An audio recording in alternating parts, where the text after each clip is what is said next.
बिस्मिल्लाहिर्रहमानिर्रहीम। Hello guys, today we are talking about solubility. आज के लेक्चर में हम सॉल्युबिलिटी के बारे में बात करेंगे, जो कि किसी सब्सटेंस के दूसरे सब्सटेंस में डिज़ोल्व होने की एबिलिटी को कहते हैं। और हम देखेंगे कि ये क्यों ज़रूरी है कि एक सब्सटेंस दूसरे में कितनी मिकदार में डिज़ोल्व हो सकता है। तो ये सारे आज हम सॉल्युबिलिटी में पढ़ेंगे। इससे पहले अगर आप हमारे यूट्यूब चैनल पर नए हो तो प्लीज़ सब्सक्राइब करें। तो चलिए पढ़ते हैं कि सॉल्युबिलिटी है क्या। The amount of solute in grams dissolved in 100 grams of the solvent. Amount of solute in grams, grams में जितने अमाउंट ऑफ सोल्यूट डिज़ोल्व किया जाए 100 ग्राम्स ऑफ द सॉल्वेंट में, to prepare a saturated solution at a given temperature, ताकि हमें prepare करे, तैयार करे सेचुरेटेड सोल्यूशन। सेचुरेटेड सोल्यूशन को हमने तफसील से पढ़ा है, आप प्लेलिस्ट में जाके देख सकते हैं।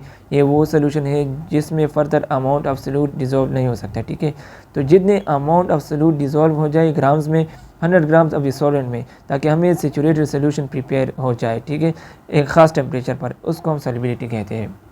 सॉल्युबिलिटी किसके बराबर है? Weight of the solute divide by weight of the solvent multiply by 100, यानी कितने अमाउंट ऑफ सोल्यूट ये डिज़ोल्व हो जाए कितने अमाउंट ऑफ सॉल्वेंट में, फिर हम इसको मल्टीप्लाई करेंगे 100 के साथ, हमारे पास सॉल्युबिलिटी आ जाएगी। मैं एक आसान सा एग्जांपल देता हूँ। लेट्स सपोज मैंने 5 ग्राम शुगर लिया है। शुगर क्या है? सोल्यूट है, ठीक है। और इसमें मैंने 100 ग्राम ऑफ वाटर में इसको मैंने डिज़ोल्व किया है। वाटर क्या है? सॉल्वेंट है, ठीक है। तो वेट ऑफ द सोल्यूट की जगह मैं 5 लिख दूंगा। 5 ग्राम ऑफ शुगर मैंने लिया है, ठीक है।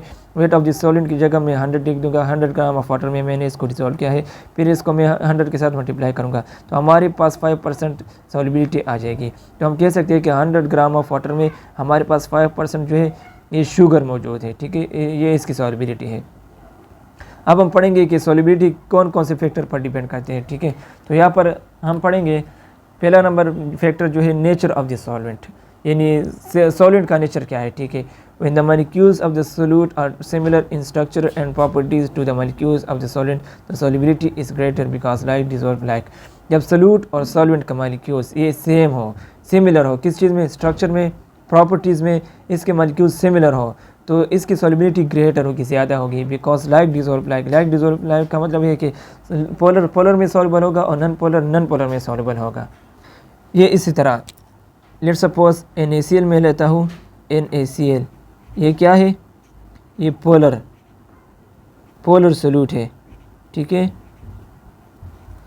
इसको मैं डिज़ोल्व करता हूँ, डिज़ोल्व इन वाटर, ठीक है। वाटर क्या है? ये पोलर है, लेकिन पोलर सॉल्वेंट है, ठीक है। तो पोलर में सॉल्युबल होगा, ठीक है। NaCl वाटर में डिज़ोल्व हो जाए तो NaCl भी पोलर है और वाटर भी पोलर है, ठीक है। तो पोलर में डिज़ोल्व होगा, यानी like dissolve like. Second factor है nature of the solute. Solute का नेचर क्या है? Nature of the solute also affects the solubility. If a solute is changed and the solvent remain the same, the solubility of the solute also change. इसका मतलब ये है कि अगर हम सॉल्वेंट को सेम रखें और सोल्यूट चेंज करते रहे तो सॉल्युबिलिटी चेंज होगी। कैसे? यहाँ पर मैंने वाटर में शुगर डाला है, शुगर सोल्यूट है, वाटर सॉल्वेंट है, ठीक है। और यहाँ पर मैंने वाटर में NaCl डाला है, साल्ट। NaCl सोल्यूट है, वाटर सॉल्वेंट है। तो वाटर यहाँ पर सेम है, सॉल्वेंट सेम है, लेकिन यहाँ पर मैंने शुगर सोल्यूट डाला है, यहाँ पर सोल्यूट मैंने NaCl डाला है, ठीक है। तो सोल्यूट चेंज हुआ, तो सोल्यूट चेंज होने की वजह से सॉल्युबिलिटी चेंज हो सकती है, ठीक है। इस पर असर पड़ सकती है। इसी तरह तीसरे नंबर पर effect of pressure on solubility. Solubility of gases increases with the increase in pressure. जब हम प्रेशर को इंक्रीज़ करेंगे तो सॉल्युबिलिटी ऑफ गैसेस ये इंक्रीज़ होगा, गैस का सॉल्युबिलिटी ये इंक्रीज़ होगा। किस तरह? कार्बन डाइऑक्साइड को हम सोडा वाटर के बोतल में डालते हैं, ठीक है। हम क्या करते हैं कि हम कार्बन डाइऑक्साइड को सोडा वाटर के बोतल में डालते हैं, तो हम इसको प्रेशर के ज़रिए डालते हैं, ठीक है। जब हम इसको प्रेशर से डालते हैं तो ये अंदर ये डिज़ोल्व होगा बोतल में, ठीक है। फिर जब हम बोतल खोलते हैं तो अंदर का प्रेशर कम हो जाता है। इस कम प्रेशर की वजह से कार्बन डाइऑक्साइड पानी से बाहर बबल्स की शक्ल में निकलने लगता है, ठीक है।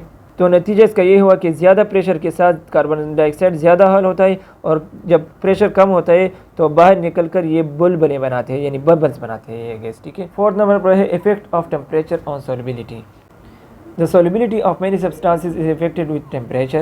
Increasing the temperature usually decreases the gas solubility. Temperature की वजह से सॉल्युबिलिटी इफेक्ट हो सकती है। जब हम टेम्परेचर को इंक्रीज़ करेंगे तो गैस का जो सॉल्युबिलिटी वो डिक्रीज़ होगी। किस तरह? मिसाल के तौर पर जब आप ठंडा पानी में शुगर को डिज़ोल्व करोगे तो वो स्लोली डिज़ोल्व होगा, लेकिन जब आप गर्म पानी में शुगर को डालते हैं, शुगर को डिज़ोल्व करते हैं, तो शुगर ज़्यादा जल्दी और ज़्यादा हल हो जाती है। ठीक है, तो नतीजा इसका ये हुआ कि ज़्यादा टेम्परेचर से सॉल्युबिलिटी बढ़ती है, यानी गर्म पानी में चीनी ज़्यादा आसानी से हल हो जाती है, जबकि ठंडे पानी में उसका हल होना मुश्किल होता है। ठीक है, तो ये सॉल्युबिलिटी और इसके फैक्टर्स उम्मीद है कि समझ आ गई होगी। अगर लेक्चर अच्छी लगी है तो लाइक करें और चैनल को सब्सक्राइब करना ना भूलिए। हमारे साथ रहे, तब तक दी इजाज़त। अल्लाह हाफिज़।